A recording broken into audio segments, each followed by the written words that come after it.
أعوذ بالله من الشيطان الرجيم بسم الله الرحمن الرحيم الحمد لله وحده والصلاة والسلام على من لا نبي بعده ولا رسول بعده ولا معصوم بعده ولا أمة بعد أمتي ولا كتاب بعد كتابي أما بعد انتہائی واجب الاحترام قابل صد احترام بزرگان دین نوجوانان اہل سنت السلام علیکم ورحمۃ اللہ وبرکاتہ۔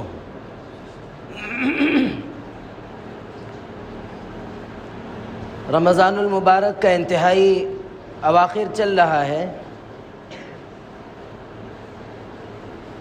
یہ آخری جمعہ ہے۔ گزشتہ رمضان سے پہلے بھی اور رمضان کے پہلے ہفتے میں بھی اس بات کا تذکرہ ہمارے سامنے آیا تھا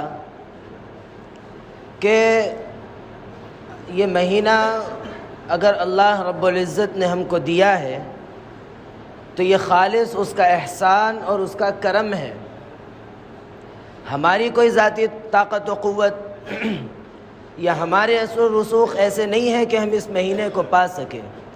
اللہ نے ہماری عمروں میں درازگی عطا فرمائی جس کی وجہ سے ہم اس مہینے تک پہنچ سکے۔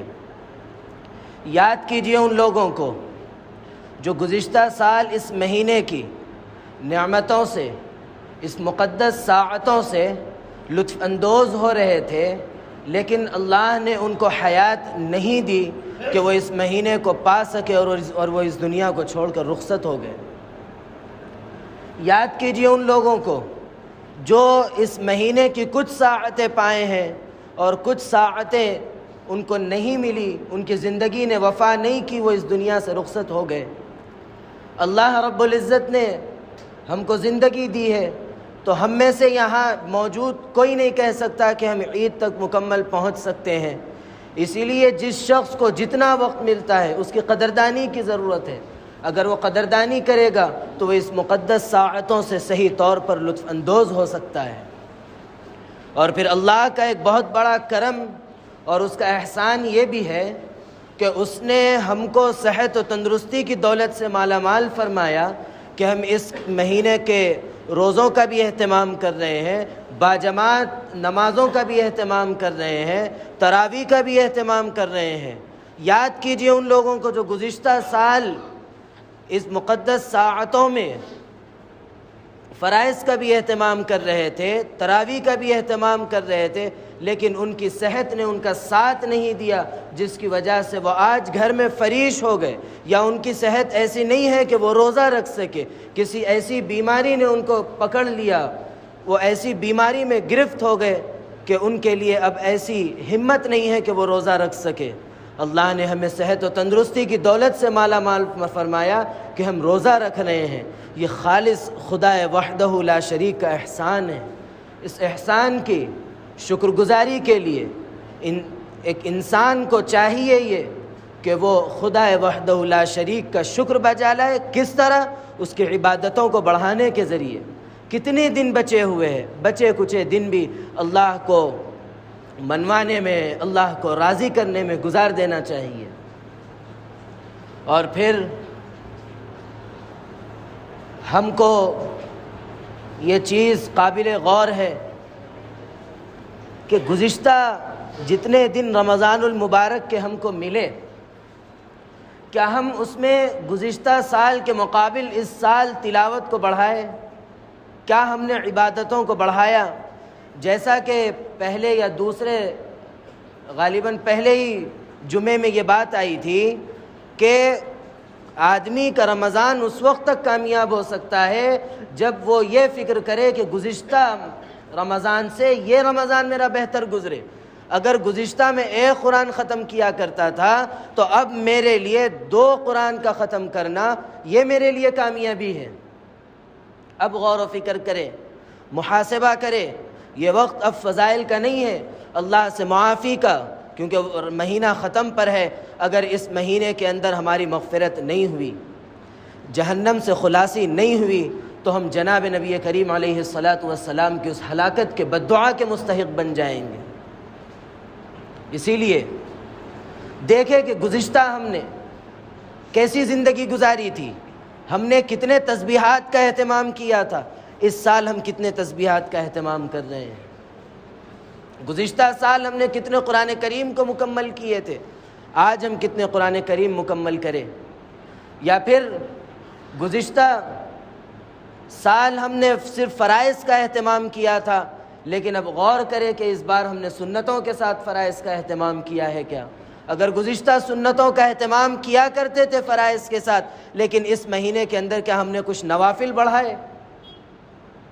اگر نہیں تو جتنا وقت بچا ہوا ہے اس کو اللہ کے لیے وقف کر کے اللہ کو دے کر اپنی مغفرت کروانا چاہیے اور جہنم سے خلاصی حاصل کرنا چاہیے۔ اور پھر ایک بات جو ہر سال کہنی پڑتی ہے وہ یہ کہ جب آخری وقت آتا ہے رمضان کا، لیلۃ الجائزہ جس کو ہم چاند رات کہتے ہیں، اس رات کی ہماری بے اعتدالیاں کیسی ہیں؟ اس میں ہم عید کی تیاری کے نام سے کتنا وقت ضائع کرتے ہیں، بازاروں کے نظر ہو جاتا ہے۔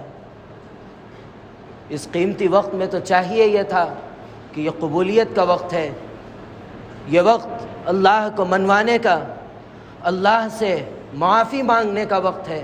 اگر اس مہینے کی بھی قدردانی، اس آخری رات کی بھی اگر قدردانی نہ کر سکے تو بتاؤ کس طرح ہم مغفرت کے مستحق بنیں گے، کس طرح ہم جہنم سے خلاصی کے مستحق بنیں گے؟ جب یہ مہینہ رخصت ہو جاتا ہے، عبادات کا دل جو چاہتا تھا وہ کم ہو جاتا ہے۔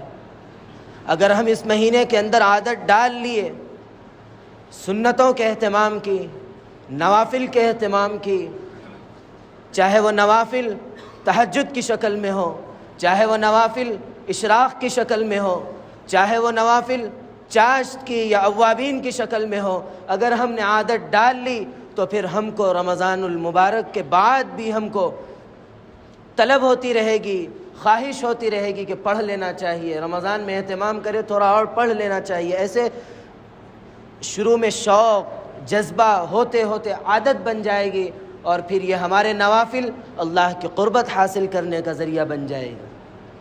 جب اللہ کی قربت حاصل ہو جائے گی تو یہ دنیا و ما فیہا کی کوئی حیثیت ہمارے دلوں میں نہیں رہے گی، اور پھر جب اللہ کی قربت حاصل ہو جائے گی تو پھر اللہ کی عبادت کرنے میں، جناب نبی کریم علیہ الصلاۃ والسلام سے سچی محبت کرنے میں لطف آنا شروع ہو جائے گا۔ عبادت کرتے ہیں تو دل نہیں چاہتا کہ ہم عبادت کو مکمل کریں، کسی سنت کو زندہ کرتے ہیں تو دل خوش ہو جاتا ہے کہ واقعی اللہ نے مجھ سے یہ سنت زندہ کی ہے۔ اسی لیے اللہ کی قربت حاصل کرنے کی فکر کرنا چاہیے، اور پھر یہ ہمیشہ یہ بات ہمارے سامنے آتی ہے کہ اصل کام اللہ کی قربت حاصل کرنے کے لیے نیکی کرنا نہیں ہے، اللہ کے عبادت گزار بندے بننے کے لیے نیکیوں کی ضرورت نہیں ہے، بلکہ اللہ سے قربت کے لیے گناہوں سے بچنا ضروری ہے۔ خود جناب نبی کریم علیہ الصلاۃ والسلام نے فرمایا بھی کہ اگر تم عبادت گزار بندے بننا چاہتے ہو تو گناہوں سے بچو، اتق المحارم تکن اعبد الناس۔ اگر تم اللہ کے عبادت گزار بندے بننا چاہتے ہو تو سب سے پہلا کام تم کو یہ کرنا پڑے گا کہ گناہوں سے بچنا پڑے گا۔ اگر گناہوں سے بچیں گے تو پھر ہماری نیکیاں محفوظ رہے گی، جب نیکیاں محفوظ رہے گی تو اللہ کی قربت حاصل کرنے کے لیے وہ کام آئے گی، ذریعہ بنے گی، وسیلہ بنے گی۔ اسی لیے ان چیزوں کی فکر بے انتہا ضروری ہے۔ اور پھر آخر رات قبولیت کی ہے، اس میں مکمل طور پر یہ اہتمام کرے کہ ہم عبادتوں میں گزار دیں، ہم اللہ کو منوانے میں گزار دیں، ہم تنہائی کی عبادتوں کو ترجیح دینا چاہیے نوافل کے اندر اجتماعی کے بجائے۔ کیونکہ تنہائی کی عبادتوں کے اندر اخلاص ہوتا ہے. اجتماعی عبادتوں میں عموماً ہمارے دلوں کے اندر ریاکاری کے جذبات ابھرنے لگتے ہیں.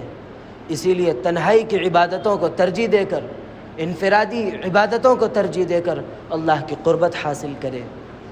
اور پھر صدقہ فطر کے متعلق یہ ذہن میں رکھنا چاہیے کہ گیہوں کا ہم حساب ہمیشہ کرتے ہیں کہ 1.25 کلو گیہوں اس حساب سے 90 روپے بنتا ہے. یہ سب سے کم درجہ ہے. جو کچھ نہیں دے سکتا اس کے لیے یہ درجہ ہے. اگر اللہ نے آپ کو وسعت دی، آپ 3.5 کلو کھجور سے دیجئے، کشمش سے دیجئے، 900 روپے بنتا ہے. کیا ہے سال میں 900 روپے نکال دینا، کیا برا ہے؟ اس سے زیادہ تو ہمارا روپیہ پیسہ فضول خرچیوں میں چلے جاتا ہے، ہوٹلنگ میں چلے جاتا ہے، کپڑوں کی بنوائی میں چلا جاتا ہے. اگر ہم سال میں ایک مرتبہ اگر صرف کچھ بڑھ کے رقم کی اگر صدقہ فطر نکال دیتے تو کیا برا ہے؟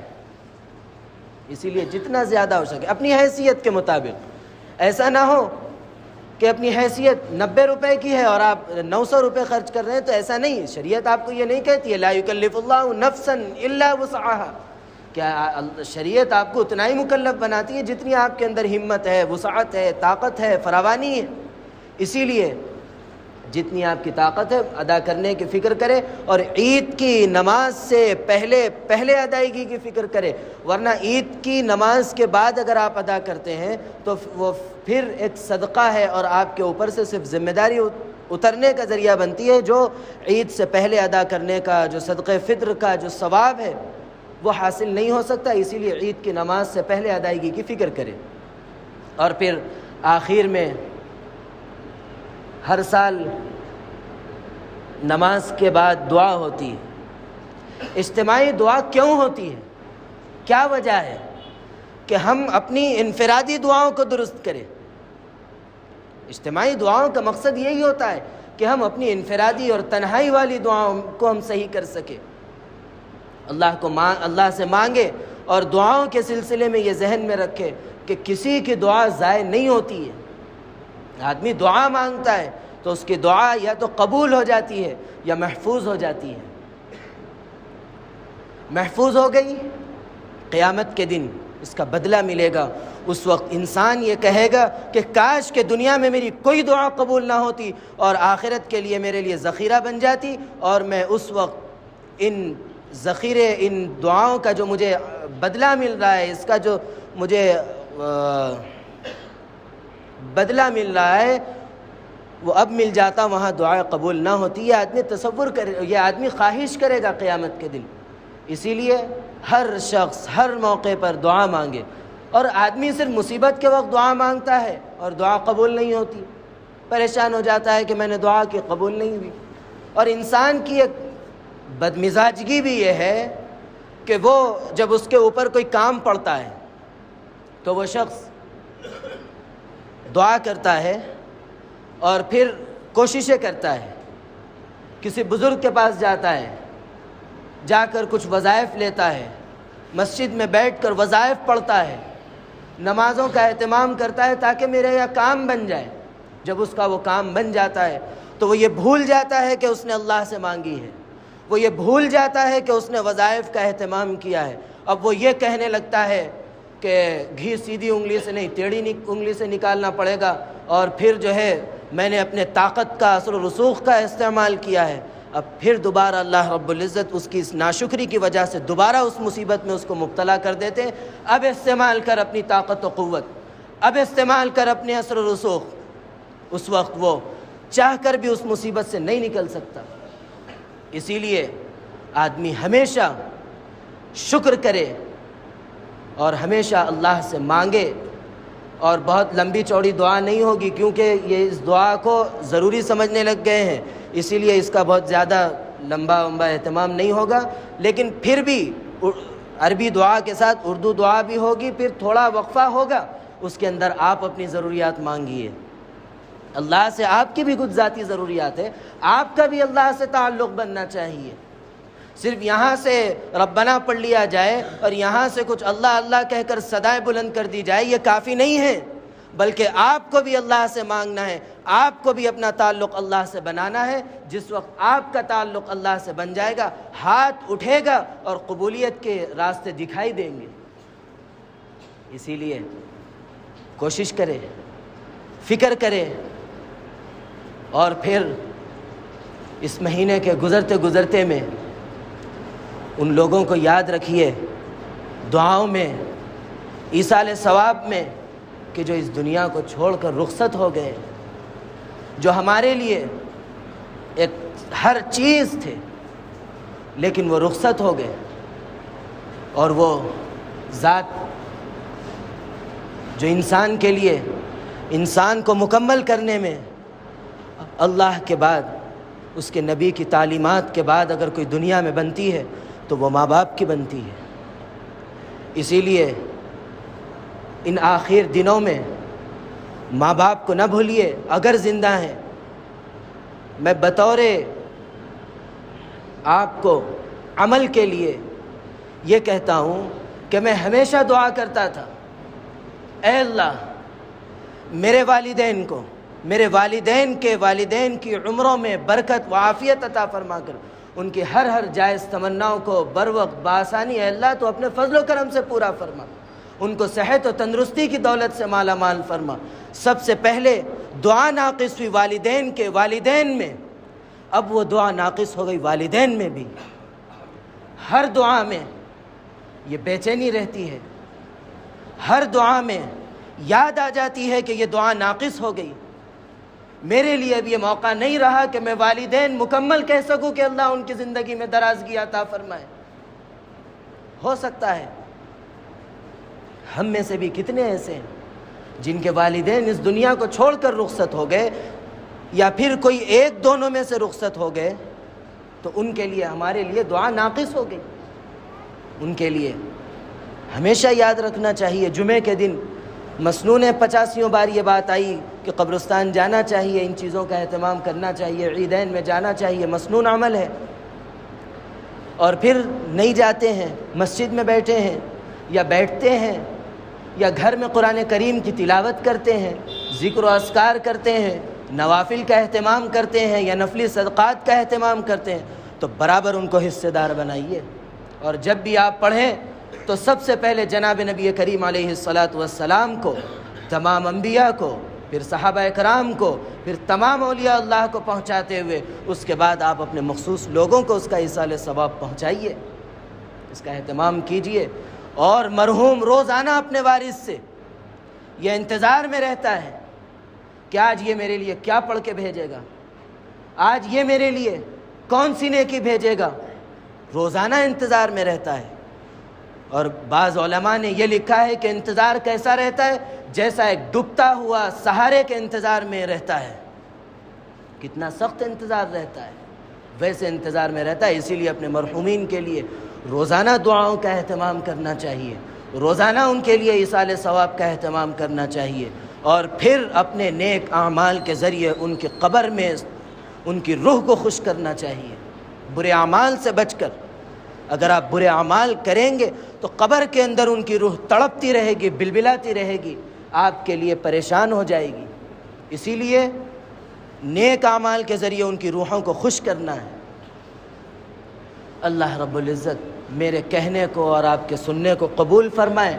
اللہ رب العزت جو کچھ ہم نے اتنا وقت گزارا ہے اس کو قبول فرمائے، جو کچھ کمی بیشی رہ گئی ہے اللہ رب العزت اس کو معاف فرمائے۔ رہا سہا وقت اللہ صحیح طور پر پورا کرنے کی، صحیح طور پر گزارنے کی توفیق عطا فرمائے۔ اللہ رب العزت میرے کہنے کو اور آپ کے سننے کو قبول فرمائے۔ اللہ رب العزت کہنے، سننے، لکھنے، پڑھنے سے زیادہ عمل کی توفیق عطا فرمائے، عمل کی باتوں پر عمل کرنے، بچنے کی باتوں سے بچنے اور عقیدے کی باتوں پر عقیدہ رکھنے کی توفیق عطا فرمائے۔ آمین۔ وآخر دعوانا ان الحمد للہ رب العالمین۔